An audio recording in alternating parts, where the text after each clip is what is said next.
Hello guys, welcome to another cheating story. We've got some really exciting cheating story. Watch until the end, you'll be shocked as the last bit will blow your mind. My wife, 31 years old, and I, 33 years old, have known each other for 8 years.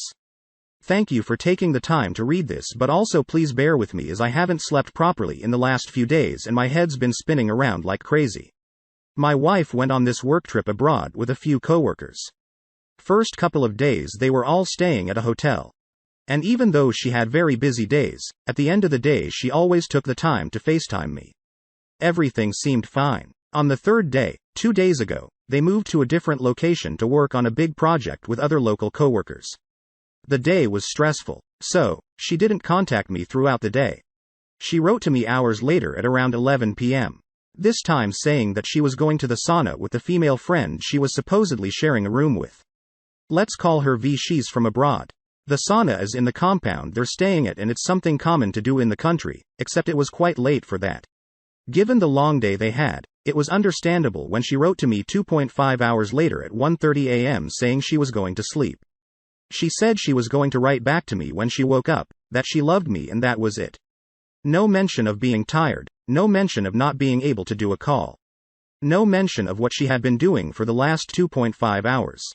I'm not controlling. It's just something she always communicated. I felt really distant, cold, and out of character, and I got this really bad gut feeling. My gut feelings are usually right and I don't disregard them for reasons I'll explain further down. I had a bad feeling the whole trip, but nothing that really tingled my spidey senses until now. So, I had to find out what was up. She left her laptop at home, which syncs messages so I could see things happening in real time. She had a message thread with this guy. Let's call him K. The last message she sent him was at the same time she wrote to me last night, and it was a single emoji heart with a band-aid. I had never even seen that emoji before and had no clue what it meant. I left the laptop open while I was getting ready for bed and holy F *** K, I saw a message from my wife saying she wanted K to come over.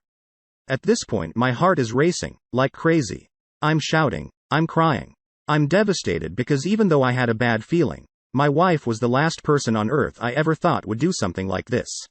I had a prior relationship where I was cheated on a couple of times and I learned to recognize the type.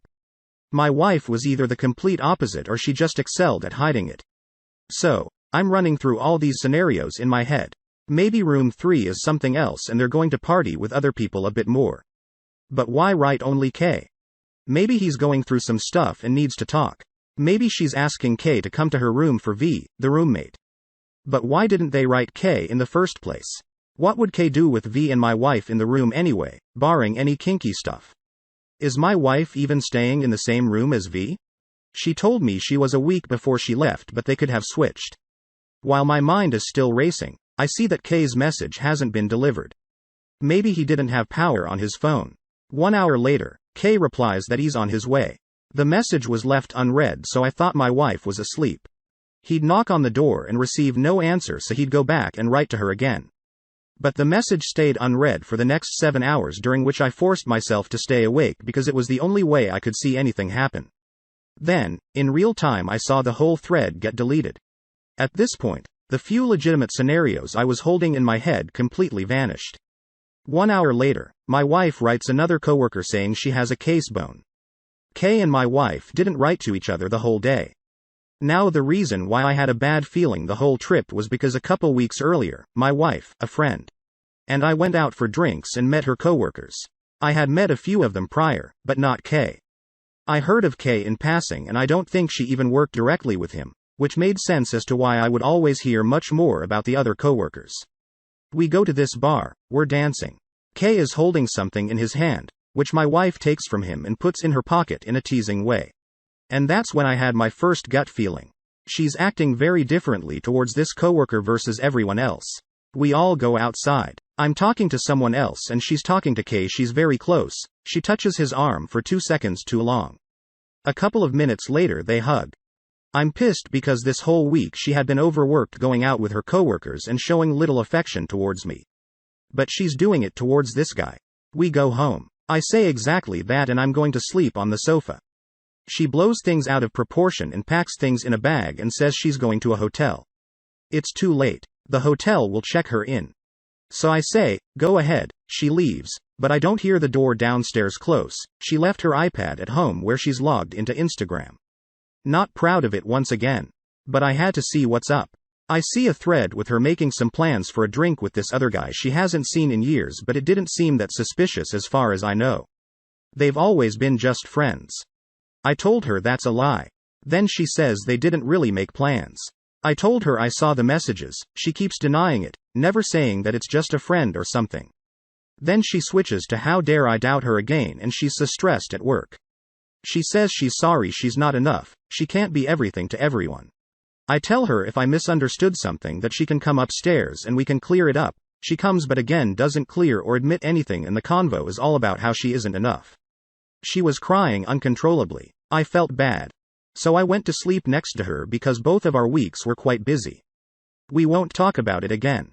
But we make plans to do so when she comes back the last couple of days before she leaves. In the message thread with Kay, I could see some slightly flirty messages from both sides about her sleeping on his shoulder on the plane. No way they got adjacent seats due to how the check-ins work. So they had to purposefully move. Yesterday she got to the hotel. So I waited for her to write to me or call me. I waited for half an hour and I wrote to her asking her if she was still out. She eventually FaceTimed me. Her neck was red all the way down between her breasts. I can see due to what she's wearing, like when we're making out, and my beard is short and it rubs on her skin. She has pretty much done the same routine. Always. It felt like she was delaying getting ready for bed except for putting on pajamas. So I keep stalling, trying to see if Kay is going to write her or vice versa. And then I asked her about the sauna. She said she barely went in because it was packed. Then I asked her for other details and they didn't seem to line up. I had been awake for 36 plus hours at this point, so I was recording the convo to make sense of it. Later we ended the call, and I finally went to sleep. Sleeping never felt so good. I woke up this morning. She FaceTimed me a couple hours later for a quick check-in. She said she'd call whenever she can. If she doesn't, it's because there's a lot happening and it's hard balancing being here and being there. It's not because she's doing something else that I might be thinking. My head had been spinning around these last couple of days. There's so much I'm not sure of, but divorce has been on my mind constantly. We had plans to buy a house and have a baby next year. Even if nothing happened, she betrayed my trust by telling me she was going to sleep and then inviting Kay to her room. Even if that hadn't happened, she betrayed my trust by maintaining a closer relationship with Kay after I said I wasn't comfortable with that.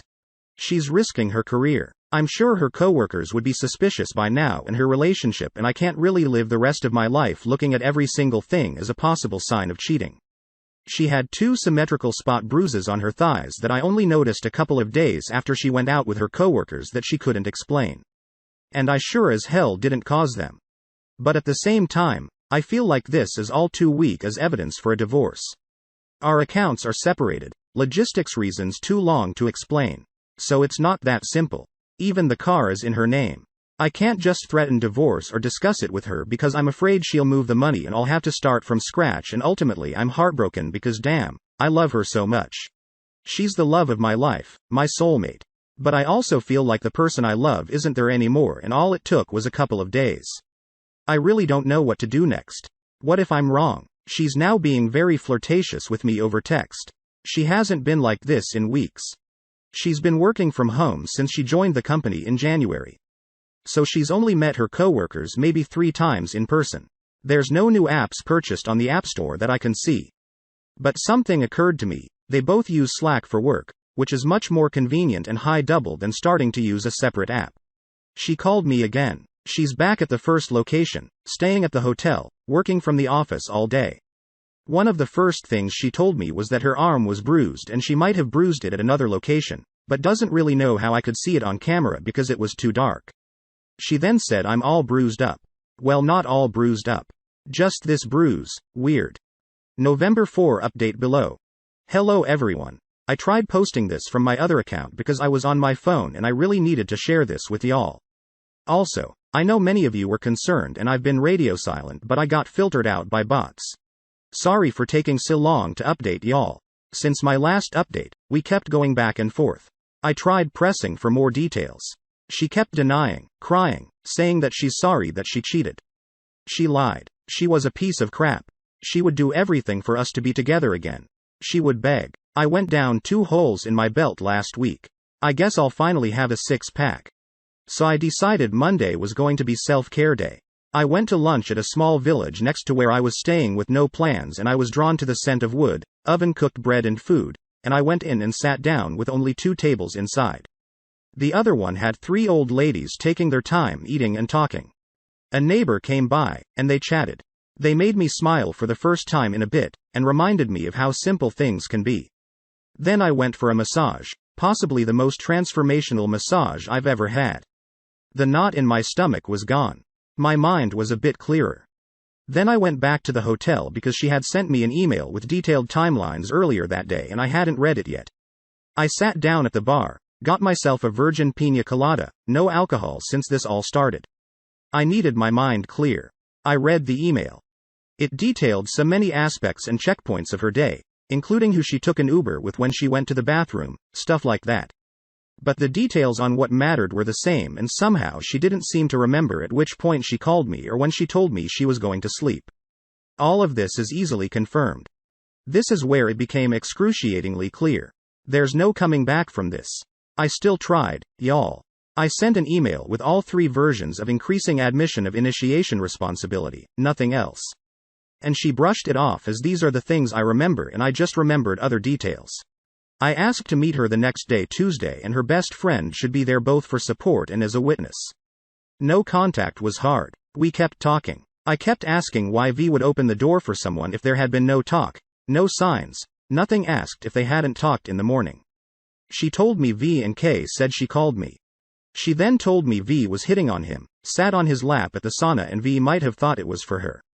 I eventually did something which I consider to have gone a little too far. But I was having anti-harassment training at work and it was so appropriate. It seemed like the universe was laughing at me or sending me a sign. I told her if K had actually gone into her bed uninvited and V opened the door for him, this was a case for sexual harassment assault and would have to be investigated. She backed off a bit with the begging and the apologies later. My wife sent me a screen snap of the message she sent V saying, "I'm sorry to do this, but I need your answer about something." V said she was unreachable at the moment. Then moments later, my wife sends me another screen cap where V says, "I was shocked by your husband's call and you're involving me into something I have no relation to at all. Please stop it." I genuinely cried when I saw this. I think she sent me this because she was preparing a "how dare you" before it all sank in. I told her that yes, I talked to V and that's why I asked her to keep me out of this. My wife said she'd keep her out of it and wouldn't ask her anything else.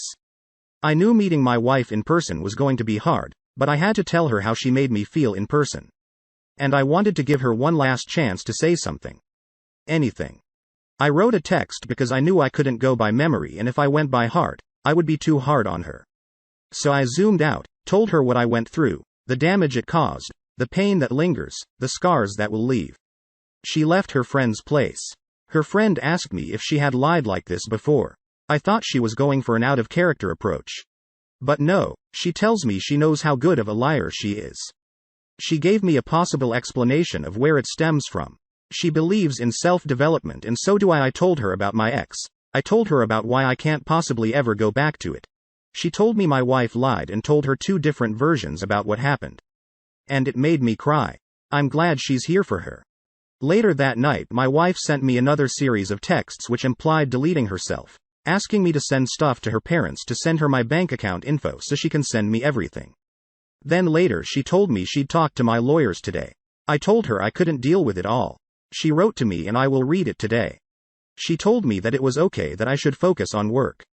Then asked me how work is going if I want to share. She sent me an email recounting our history and every place she failed me by not being enough. I had to fight hard to hold back tears at the coffee shop.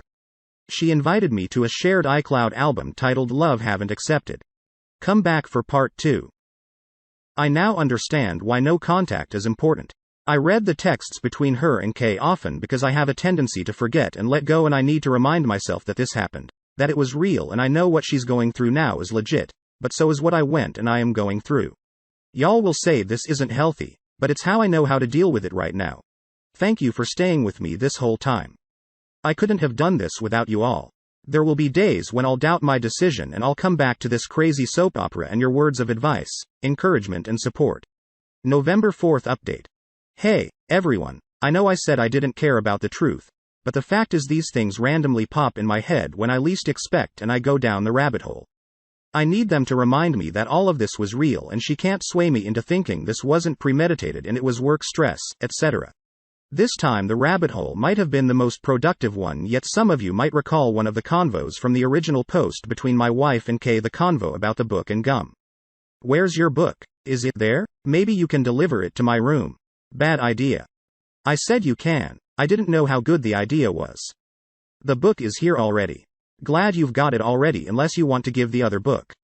Although I think your gum is still here. I only have mine and I need to read it first. Yeah, it is. Maybe I need some gum now. Only if you're going to sleep and not cause any trouble. I'm going to sleep for sure. Go get your gum, open the door. I said there were 2 sentences. I could not stop thinking about it because they don't make grammatical sense given the context. I think it was a particular user who said sometimes in these coded combos there will be things that don't make sense. Now here's the thing, she told me he went there the night before this combo but that she had his book in her backpack because it didn't fit in his and he went there to get the book and he was only there for 5 minutes. She also said she doesn't remember when she told me she was going to sleep but in a separate convo. She says she only told me she had arrived at the hotel 15 minutes after she actually did. Now I know that I wrote to her asking if she was still out 15 minutes after she arrived at the hotel. But she only called me 5 minutes later. I thought the book is here already and glad you've got it already. The exchange was weird because if he did go there the previous night to get his book back, he already doesn't make sense. So here's what I'm very much convinced happened. He lost the book. There was no book legitimately, that's the excuse he used the night before this convo. That's why the following night she asked, where's your book? And maybe they are obviously teasing that this is more in line with him getting out of her room after she says my husband wrote to me. I need to call him and then someone catch him because they went up to the room as soon as they got to the hotel so they wouldn't be seen. And the other coworkers took longer and that's the excuse he used. He was looking for his book. Now I want to get a book because he's coming out empty-handed. So then the following day of the convo above he says the book is here already. As in he found it already. Her reply now makes sense from that perspective. Glad you've got it already. As in glad you found it already. This message is way more literal than we initially thought. And as such, gum is not an excuse. It's actual gum. He left there the night before. Hence here still this explains 2 things. The red marks on her neck all the way down to go in between her breasts and the fact that there were no messages from the previous night whatsoever. Also in the meantime, she admitted that the night of this convo he stayed longer than 30 minutes and they fell asleep on the bed. I added those details in a reply here. She started using every single word I mentioned to her as I mentioned them. This was intentional. First it was betrayal, then gaslighting, then manipulating, then trickle truth, then cheating. After denying those things, I waited until she came up with them on her own. But nope, she still claims no sex or kissing. I don't think she realized it was cheating but more like using the same words I use so that it resembles remorse and admission of guilt. You're right. It's mental gymnastics. Even though she told me she sucks, I don't think she actually means it. And yeah, she already took part of the blame and tried to make a plan forward for us being together, including individual therapy, couples therapy, sleeping in separate rooms, etc. I've no doubt she'll convince some people. I've always thought that her explosive reaction to all of this was in part because she was caught and in part because I told her we're separating in the way that I did. Yeah, it felt cathartic telling her in person. I cried to her friend after she left. I asked her if I hadn't been too harsh now regarding the sex or kissing. She kept sending me emails, retelling bits from our past, using inside jokes, telling me how work is, etc. I didn't reply. She did the same this morning, but I'm noticing they're getting shorter and less elaborate. Anyway, I told her that if she ever wants to tell me the full truth, my emails are open until then. She admitted to something new, that the third night Kay went to her room, he stayed for longer than 30 minutes and they fell asleep. At one point she woke him up and asked him to leave, and now she has no truth left. Like she hadn't said that before. I caved in the center of a one-liner FU. I'm not even sure I regret it. In the meantime I pieced together the second night with all the info she gave me, everything I know and the gaps I've filled. I'm updating in the post here. I broke no contact and it was worth it. The last email I sent my wife was FU. I thought that would be the end of it and I would finally go to contact the following day. She went to talk to my lawyer. I think she sent me a couple more emotional emails that day talking about how she feels and what she's losing that night. I decided to go out with my friends. I had a bit too much to drink, went to a club and stayed there maybe 10 minutes before I had a small panic attack and had to go back home. Then I had a dream where we were together crying. I was asking her about the truth and she wouldn't tell me. I stayed in bed crying for a good 15 minutes. I don't think I've ever been swept by such sadness, disappointment and other feelings. I don't have words for it yet. So I sent her an email. I told her about the dream, about how much I missed her throughout my day. I told her I thought she loved me. But she still wasn't telling me the whole truth. She lied. She manipulated me. She gaslighted me and my mind is shattered because it can't hold these two realities. I told her that I hoped she'd find the attention, fun and everything else she needed with her affair partner or with someone else. I hoped she'd build a home with them and have the beautiful children she's wanted for so long, that I hoped she'd be so successful in her career. She could retire early and travel the world. I wished her all the best in the world because, unlike what she thinks, I don't hate her. I love her from the bottom of my heart, and that's why we couldn't be together, because I'd make myself vulnerable again. Get hurt again. Get lied to again, and I simply can't handle that kind of pain ever again. I'm not drinking again anytime soon. She replied back asking to meet in person so she could tell me the truth. I knew she had gone to a different city where her best friend was living. So she had to take a train and then book a hotel and go back the next day. She asked to meet at the hotel room. I knew it was a bad idea, but I knew talking in public wouldn't allow us both to say what we wanted to say. And I also knew that I could protect myself. So I agreed. I'm sure by now you've understood I'm a burning his hand on the stove to see if it's hot kind of guy. I knew I was not going to take her back because I couldn't think of anything she could tell me at this point that could change my mind and how I felt about the whole thing. Keep in mind that she showed very little concern or compassion for me this whole time. I knew that she was unlikely to tell me the whole truth. And even though I had a few new questions about certain details, I wasn't expecting her to reply with something that made sense. But I still hoped deep down that a miracle happened and she'd give me something that would allow me to close this and move forward. In the meantime, my lawyer sent me an email detailing their meeting and said that she insisted on knowing the details of what I knew was weird.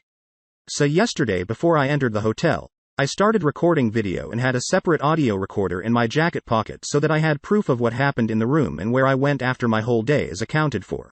I go inside to tell her this is her time so she can tell me the truth. But if she starts raising her voice, her lies, I will leave and she'll never hear from me again. She starts telling me about her days in detail. I tell her I only care about the parts where she met him. She's staring at my eyes, and doesn't blink the whole time after each set of sentences. She pauses as if she was probing me for her reaction to what she had just said. I asked her a few questions. She kept going, so I asked a few more questions. She contradicts things she said before. I double down on those questions before realizing that it's not worth it because I don't know the answer either, so I can't just exit the room. I tell her sure, we'll get back to it. We get to hear her retelling of the final night. I asked her how does a guy go to her room and fall asleep on her bed given that the room is cold, and how do you just fall asleep if you were previously sitting on the bed talking? I asked her what her intentions were when she asked him to her room. She told me it was just to talk because she couldn't sleep and neither could she eat, which she couldn't possibly know, and when she was sleeping, he'd go away and they would both go to sleep separately. I asked her if she was 100% sure. She said yes. I said goodbye and that my lawyers will be in touch. I left the hotel and didn't look back. I knew from her messages she invited him specifically to only sleep and not to cause any trouble, which was more flirty than an actual demand. This was the final, undeniable confirmation. She's just a horrible person. She came all the way down to my city, bought train tickets, booked a hotel room to try to gaslight me one more time. But in person she's more messed up than I thought, and I want to be as far away from that as possible. After I left, she sent me a few emails asking me to go back because she had a gift for our cat. I was long gone by then. It was later that night when she sent me yet another email with the truth. She admitted she invited him to go and sleep on her bed. Although she mentioned she called him when she actually texted him. She didn't want to sleep alone, but she also didn't want to screw him or kiss him, and she didn't. They talked, cuddled and fell asleep, and then she woke up at one point and woke him up so he'd leave. She said that probably the alcohol wore off or the guilt overconsumed her. You know what's funny? She asked him to delete all of her messages on his phone. So neither of them remember what they actually wrote. I'm the only person with her full convo. And what was made very obvious through their back at her hotel room. I asked her to show me the convo with the affair partner that took place after I told her I'd be getting a divorce. He was telling her to call the police or the firemen for her to get inside the house, saying I couldn't do this, asking if she needed help, etc. It made me so much more disgusted at the whole thing. Today I woke up relieved. I still have a tiny knot in my stomach, but my sadness and compassion for her has been replaced with what I think is anger, and that's an easier emotion to handle. It drives me forward to move on and get over this, because now I see her through a facade and how colossal of a bullet I've dodged. I might even call it a closure disclaimer. This was extremely taxing, and I don't recommend anyone to go through this unless you know you can handle it. And even then it'll be hard. Update. After sending her last email, confessing she invited the affair partner to sleep with her, she went silent for longer than at any point during this last week and a half. I had a gut feeling she was up to something, and then I got this email. It's surreal to me how quickly you got a lawyer, how quickly you packed up all of my belongings. How quickly you decided to end 8 years. It really makes me think you've had this up your sleeve for a long time. How quickly everyone turned their backs on me. You, your friends, your family? No one cares about me. How long have you planned this? How long have you been lying about loving me? How long has everyone hated me? Have I not given all of me to you for the last 8 years? Have not forgiven you so often for deceiving me, lying to me? For hurting me? Have I not been there for your friends and your family in hard times? Have I not loved and still love you and everyone in your life? No one gives a damn about me. The only person who has shown any concern has been your lawyer. Telling me he's concerned about my belongings? No one. Not one person. How long have you planned for this? Where was I while you planned for this? Was I planning Christmas gifts for your mom, while you were planning to throw me out? Was I reaching out to your friends to make sure they were doing okay throughout the pandemic, while you were planning to lock me out of my life? Was I wiping your tears away when you were feeling insecure and building you up when you felt like you weren't good enough, while you were thinking those exact thoughts about me? When did this begin? Have I been asleep for the last 8 years? Have you never loved me? Has no one ever loved me? What is the meaning of life? Who am I if I have been nothing to you or your friends or your family for the last 8 years? If I have sacrificed my family, my friends, everything to be here to make this my home, while the entire time you are plotting how to get rid of me from it. I love your family. I love your friends. I love you. Why does no one love me back? End of email. I had a feeling she would turn it against me in order to justify her actions to herself and her family, which I haven't told yet. I had no idea how she would do it though. I thought she would use me liking Instagram photos to imply something else, which she hints at as she's done before in the line for deceiving me, for lying to me, for hurting me. This is absolutely delusional, and I know this is the story she'll take to the people who don't know yet. It's also designed to get a response from me, which I will refrain from. I wish I could though. Just so that she realizes her delusion. Come back for part 3. Update. In the last email my student ex-wife sent me, she mentioned that her brother knew she was a cheater. All that was left was her parents, and then she would have no one left to support her. Now I knew this was a bit too dramatic because only 3 of her friends actually know what happened, but I honestly thought she had told her brother because he's family and they're close. I was further led to believe this because he sent me a message showing support, that if I needed anything or someone to talk to his family, and he loves me and he was there for me, and I don't doubt it for a second. He truly is a good person, but something didn't sit right. If he actually knew, his message would have been a different tone. So I called him, even though that's what you shouldn't do when a narcissist is running a smear campaign. Lo and behold, she told him I might have seen some messages and I thought she had cheated, so I kicked her out of the house. She made me look like the insecure, jealous bad guy who kicked her out based on a hunch. I hadn't told her family yet because I wanted to give her that dignity. And yes, I know some of you would tell me I told you so, but now I see how blind I was, thinking that she would actually come clean, or at least to the extent she came clean to me. I told her brother that she had admitted to cheating without going into details, but details shall be leaked as she keeps up her games. She's also been no contact since Tuesday, but I'm expecting an angry email sometime soon. Update. Here's the email she sent. My mom might call you because she won't leave me alone. Please don't answer. She knows something is wrong but no full details yet. My dad goes home on Wednesday. I'll talk to them next weekend. Please don't share anything with my parents. I will. It's unfair for you to talk to my family. You've already told and involved my friend without my consent. That crap is none of my family's business until I make it their business. I know I wrote your sister and I apologize, but I did so in a moment of distress and not clearly thinking now that we're weeks away from this. Please let's be clear in our thinking and not continue wreaking havoc in each other's lives. Thank you. Update. I left out an important detail because I was afraid my ex-wife would come across my series of posts considering how popular they got. I'm pretty sure she hasn't, given that her emails had been pretty consistent. Well, consistent for her, and she hasn't mentioned any details which could only be obtained here. As soon as I had my suspicions after the first night she invited Kay to her room, I went looking for a private investigator and had to reach out to a few. It's not easy when you're from a different country and you need it done fast.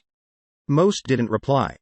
One of them thought it was too complicated, and this guy with a crappy website actually agreed to it. I couldn't help but feel like I was going to be ripped off. But it really had no options left.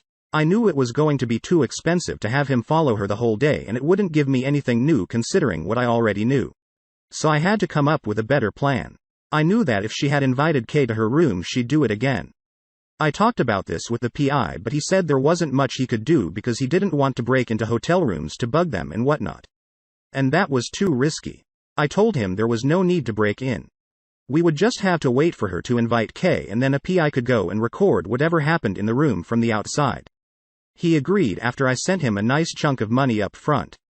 I gave him the heads up on the second night, and when she headed back to the hotel, we didn't manage to go through with it that night because there were no messages exchanged between my soon-to-be ex-wife and Kay. And neither of us wanted to blow our cover the third night though. She made it really easy. I gave the PI the heads up, and when she got to the hotel he had to wait a bit because she spent a while in the lobby talking to some coworkers. Then she went up and started messaging Kay, and I knew it was game on. They made it so easy for me. When Kay told her to open the door, the PI went up, and that's the last I heard from him. I thought I had been ripped off, and he didn't even go to the hotel and had played me this whole time. He didn't reply to my messages. Didn't pick up my calls until he reached out this morning. He apologized because he had some issue with his phone, lost all of his contacts and only managed to recover them recently. He asked me for my email address so he could send me the recording. It's a long audio file I haven't listened to most yet because I can't bring myself to do it. I can't bring myself to hear them talk about whatever they talked about. I can only imagine. But I know nothing I'm imagining is as painful as hearing her voice in his voice-sharing intimacy. It's just too painful, and I don't need to relive that any more than I already had when I was watching it all unfold in real time. In the email, the PI mentioned a specific timestamp. I listened to that bit alone. It was faint. I think they were trying to keep it quiet because of coworkers next door, but when I turned up the volume it was pretty obvious they screwed. They freaking did it. I prayed this whole time to hear this from her because I thought somehow it would be less painful. It's ironic. I actually heard it from her in the most devastating way. Update. My soon-to-be ex-wife sent me this long email which feels honest but also kind of off. It's the first email where she lays it out and doesn't try to blame me. She makes several mentions of her being a narcissist, which is something new. I feel like she's read about narcissists and their traits, and now she's framing everything from that perspective. See her mention of narcissism 101. I won't reply to it. I'm staying no contact, but it actually gives me some peace because it's the first email that is not delusional. What are your thoughts? I know you don't love me anymore, but I still love you. I'll always love you. You are the biggest part of my life. No one knows me like you do. No one ever will. You've seen all of my ugly sides, and I'd like to think you've also seen the beautiful parts of me, and although the ugly overshadows the beautiful, now the beautiful still exists. You know my heart, my weaknesses, my best and my worst. You know it all probably better than I do. I will love you forever because I know those sides of you as well. I've seen it all, every side of you. I see you've given me so much. You have supported me whenever I felt insecure, afraid or sad. You have lifted me up from the dark more times than I can count. I was lost and scared when we met, unsure of where I belong in the world, and then you found me, you guided me, you brought me home. The only home I've ever known. The only place that has felt like home has been next to you with you. You taught me how to love myself, how to work hard and go after what I want, how to not give up. It's mind-blowing how much we built together, two college kids who didn't get a head start. Like many of our friends and peers, we built business. One from the dining table, We built business from a silly idea I Googled 5 minutes before pitching it for the first time. We built careers in respectable fields by learning everything in our living room, and I truly believe it was all possible because we are an unmatched team. We supported one another through it all. I worked a miserable job that made me so unhappy while you learned a skill. You stuck with the company and they didn't appreciate you while I learned about the skill. There is nothing we can't do together. But I lost sight of that. I got too wrapped up in validation and feeling worthy in someone else's eyes. I lost myself, who I really am, who only you know. I'm sorry for that. I've struggled with validation my whole life. It's partly because my family only cares how things appear for others, and partly because I don't believe I'm good enough. I know my false sense of confidence and my narcissism would make people believe otherwise, but I know I'm not good enough. I go out of my way to make my friends like me because I don't believe they would like me for just being myself. I send them gifts and overly praise them for minor things. I make myself available to everyone and anyone going through a hard time. I usually at the expense of myself. I do this both to help, but also to get validation that I'm a good person, a good friend, a good employee. You're right. When I was struggling throughout this last month, I didn't ask for help. I didn't keep it real or let you in. I expected you to read my mind to see the signs so I wouldn't have to admit my weakness. I thought you'd think less of me for being weak, for not handling my crap or not saying no, not taking care of myself when it seems so simple. I thought I'd have to explain why I'm incapable of saying no. That I'd have to remove the shield of confidence and worthiness to reveal who I truly am afraid of and less than. But you already knew that I wouldn't be revealing anything new. Instead, I sought validation for the opposite of what I believed. I fished for compliments at work to make me believe I actually knew what I was doing and could succeed in this job. I stayed up all night talking to my best friend when my best friend's ex broke up with her. So I could be told I was a good friend. I guilted you into not bringing up difficult conversations so I wouldn't feel guilty for not making time or being honest. And then I've never seen myself as beautiful or interesting or smart. I know that being a narcissist, that's hard to believe, but it's true. I pick myself apart constantly. Every time we're out with friends and I talk too much or too passionately, I come home and beat myself up about it. I replayed the conversations in my head over and over. I put on clothes and prance around you, fishing for a compliment to make you believe I was beautiful or sexy as I started losing weight. Things got worse. You tell me I was beautiful all the time, but I couldn't believe it. It's why I fished for it so often. I wanted to believe it to be so skinny, so unhealthy, and have a douchebag with muscles that would find me attractive or interesting. It validated me. It's a choice. I made no excuses, but between the insecurity and the fear, afraid of having a panic attack alone. I saw his attention. I wanted to feel cared for. I wanted to think I was interesting, beautiful, smart. It didn't work. No one can make me feel safe or cared for or beautiful or anything, but no one ever did and no one ever will. I know it's hard to believe anything I say, and I don't blame you for that. I have lost all credibility. I did that to myself, but I need you to know that this was not premeditated. I didn't step out of line physically before going there. I wasn't talking to him for weeks or months before the other country. I didn't feel anything for him then or now. It was an opportunistic mistake. A screw-up, bad decision, life-altering choice. If he wasn't there, it could have been someone else. He means nothing now, then, or ever. I was just seeking attention so I feel better about myself. Narcissism 101. I only thought about myself. I didn't consider how it would affect you. You're also right that I probably would have come home and kept it from you. But I also know that we were planning to speak on Sunday about all of the hard things, and I was mentally preparing for that, preparing to share how I'd been hurting myself and putting everything at risk. But I don't know if I would have shared what happened in the other country.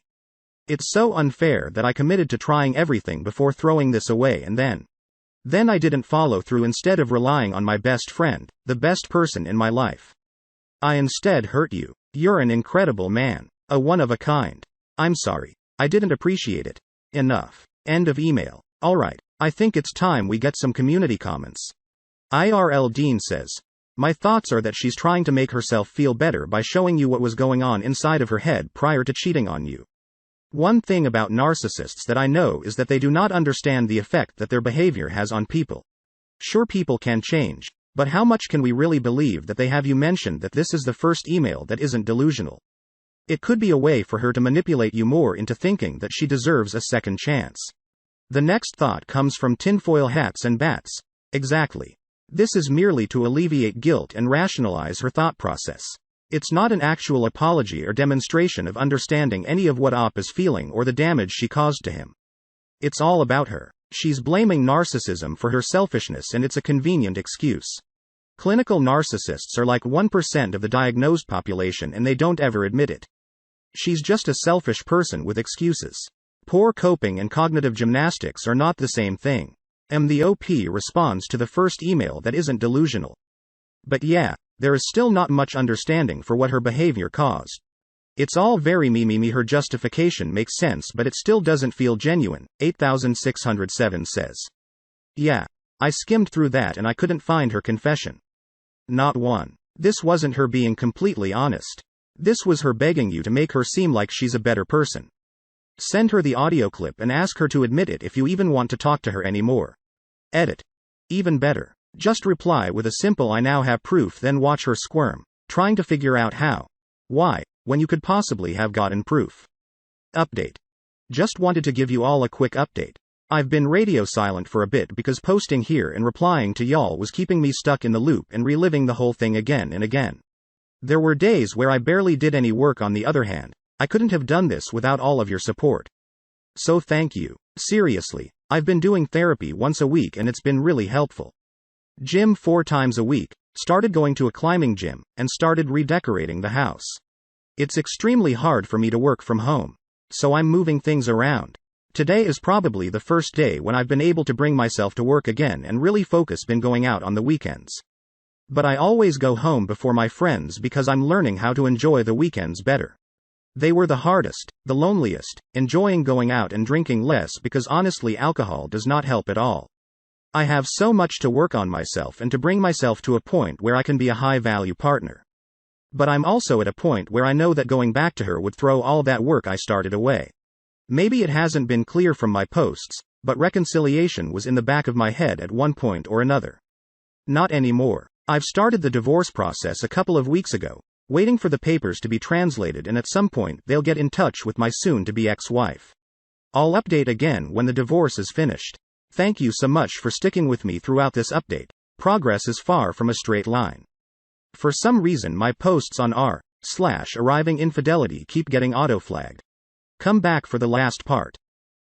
So I'm posting here instead of a possible trigger warning. This post talks about my soon-to-be ex-wife's attempts at self-deletion. I recently posted an update regarding my personal progress under my profile and how the divorce process has started. Well, my soon-to-be ex-wife attempted self-deleting twice. I say attempted because most signs point to a fake attempt. First time she took 20 sleeping pills, woke up, told her best friend she was staying with, and they went to a hospital. Her best friend called me telling me my soon-to-be ex-wife had asked her to call. I called the hospital. They discharged her saying she didn't need to be observed any longer since she told them she was already being followed by a psychiatrist. I didn't talk to my soon-to-be ex-wife about this, but she called a friend of mine asking how he was doing and if he wanted to meet for coffee, not to talk about me but about him as friends. Then she mentioned taking the pills and going to the hospital and asked him not to tell me. Little did she know I had already told my friend. 2 days later she was going out to a club. The second time was when she came back to our city. She was staying at her temporary apartment. Her best friend was coming to town that day. This time I hear it straight from my wife in the worst possible way. She sends me a gibberish message like something you type when you're drunk, then a video of her in the back of an ambulance. Then back here I tried to get to an understanding of what had happened from her, but she would only send audio messages of her speaking very faintly or gibberish texts. Then she told me to ask her best friend. The best friend didn't give me much info, just told me she had overdosed again, was at the hospital, was fine, and her parents had been informed, which explains the message I got from her dad in this foreign language asking what have you done to her. I sent my soon-to-be ex-wife one last text telling her to write to me about what happened when she was able to write again the next day. She sends me an email with an image of a digital drawn note in red and blue. It could not make the words out. But this was seriously the most terrifying email I've ever got from her. I sent this to her best friend and asked her if she's actually fine because this doesn't seem like fine. She told me my soon-to-be ex-wife took 3 different pills, like 30 of them. The hospital didn't keep her there because they didn't think it was psychosis. She asked me to not reply to my soon-to-be ex-wife because that set her back and to put the divorce on hold, which I agreed to. They both went back to the city her best friend was staying at so that she wasn't alone. Finally, she told me she thought this was only for attention and to contact her for anything urgent. Wife sent me an email saying she tried to kill herself and was really close to dying. Then later asked me if I didn't have anything to say about that. A week after the incident, she sent me an email in case you forgot what your wife looks like. Followed by a bunch of photos of her at the hospital on a wheelchair, then passed out on Ivy. Then super hot. You should be worried about all the men I'm dating and screwing behind your back. I sent this to her friend because I thought she had done it yet again. Her friend replies with a facepalm emoji and told me it was from the previous weekend. A few days later, my wife asked me if she can have the contract for our apartment because everywhere else they asked for a cosigner and she doesn't have one. I asked her friend if I can communicate this through her since she made herself available for that before, to what she tells me they had a falling out, and as soon as the ex-wife is coming back to our city, I suppose you got tired of her BS, or my soon-to-be ex-wife got mad at her for being in contact with me. Who knows? I didn't ask. At one point, my soon-to-be ex-wife emails me about how she understood the divorce was the only solution after everything that happened over the last couple of months and how we didn't need lawyers and could handle all this on her own. I said fine and told her again what I was asking for. Then she goes into wanting us to be cordial and for me to be kind. But she doesn't tell me at any point what she wants so that we can negotiate somehow.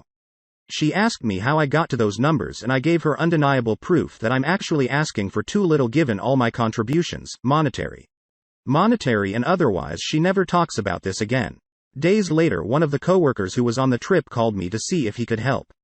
He asked if I wanted to meet or to record the conversation, but he didn't know how it worked in legal terms. This smelled fishy right away and I said we could talk by phone. He asked if I wanted to ask details about any of the days. I said no because that would give away what I know, and honestly I don't care at this point. Also, I had a feeling he'd tell me anyway. So he does, of course, in a very vague way. He said it was very unlikely that something happened because he, another guy and Kay were always together. The only day when something could have possibly happened was when they all went to the sauna, and afterwards the three guys were in their room in case that he was going to my soon-to-be ex-wife's room to see if they still wanted to hang out. But he was only there for 3 minutes. This guy talked for 20 minutes and I said very little. But for some reason I mentioned that her self-deletion attempts could be of her attention. That this wasn't just my opinion. A couple of hours later, my soon-to-be ex-wife sends me an angry email on how she's not doing this for attention. All her other emails since have been about how she doesn't think she can make it.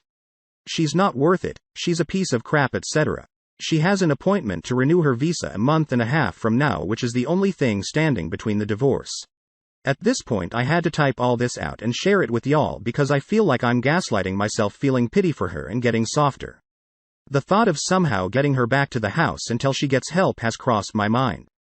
Of course, it's quickly followed by all the reasons why that can't happen. This has been far, far from easy. It's been a freaking roller coaster. I think overall I'm making good progress personally, even if our separation is further along than it was 2 months ago. If these things had happened at the beginning, I'm not sure how I would have reacted. So to everyone who's struggling, be strong, it gets better. Final update. I am so thankful she cheated. Last time I updated y'all, it didn't really end on a high note. Most of my posts didn't. So here's something for a change. My soon-to-be ex-wife's emails continued after the last time I posted more of the same excuses, threats, etc. At some point, she started sending me recordings of a conversation with her therapist without her consent. My curiosity couldn't keep me away from listening, but I knew well that she would use this conversation as justification and let me do the interpretation without her having to do any of the work. I wasn't wrong. One weekend she didn't write, she'd always write more on the weekends. I spent its entirety waiting for her to write, but she didn't. A week passed. I'm starting to feel relieved. Like I finally got a massive weight off of my shoulders. The next weekend, Saturday morning, I'm tidying up the house and get a sudden impulse to listen to her last therapy recording.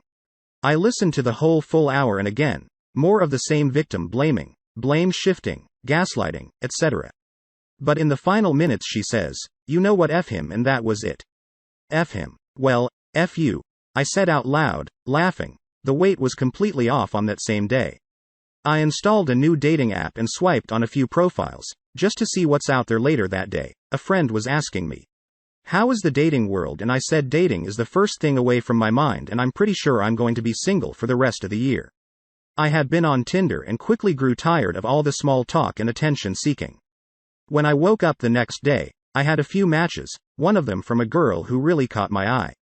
We exchanged maybe 10 messages total and agreed to meet later that day. 1 hour away from home, we met up and I felt an instant vibe. We were just going to stay for a drink, but everything was going so well. We stayed for dinner and then stayed at a bar until it closed. We kissed and made plans to meet again by the end of the 5th date. We were head over heels for each other. She knows everything about my soon-to-be ex-wife. She knows everything about me, to be honest. And I feel like I've known her my entire life, and if this sounds like a rebound or overcorrecting, I thought about that considerably. We both have, because she got out of a relationship recently too, and we're both such rational people that we both come to the conclusion that we had done our healing. We were not looking for anything serious. But it made so much sense from every single point of view that we'd be fools to not jump in on our last day together. She asked me to go live with her in her country. We spent 5 days together. At this point, I don't hesitate for a second. This was 2.5 months ago. We've been living together for 3 weeks and everything we felt and believed we knew about each other has been confirmed multiple times. We have so much in common that it's scary how we live completely separate lives in separate cultures and ended up being so alike. I'm so thankful my wife cheated, because that relationship wasn't meant to work and I dodged massive bullets right there. I wouldn't have met this new person otherwise. I hope this post gives you some hope. It's what I wish I had read at the start of all of this. We have a reaction from Rubicon Man 1970. Wow, it sounds like it's going to be great. I'm happy for you. I've been single for 6 years now. Still waiting to find my new match. She found hers. Now for me. Happy for you, buddy. Classic Tumbleweed One chimes in next. This. If all my exes hadn't cheated, I'd never have found the most amazing, wonderful and perfect person for me. He helps me grow every day. He is making me a better person, and god dang, he loves me for freaking me. I think that God's every day. My exes cheated. Otherwise I never would have found my person. Tercer78 has the closing comment. You're both such rational people that after 5 days of dating, you moved countries together. Good that things are working out so far. But this isn't the healthy speed for a relationship. Maybe you bucked the trend, but y'all are both still very damaged people with a lot of unresolved trauma. Be very careful here with what you consider healthy behavior.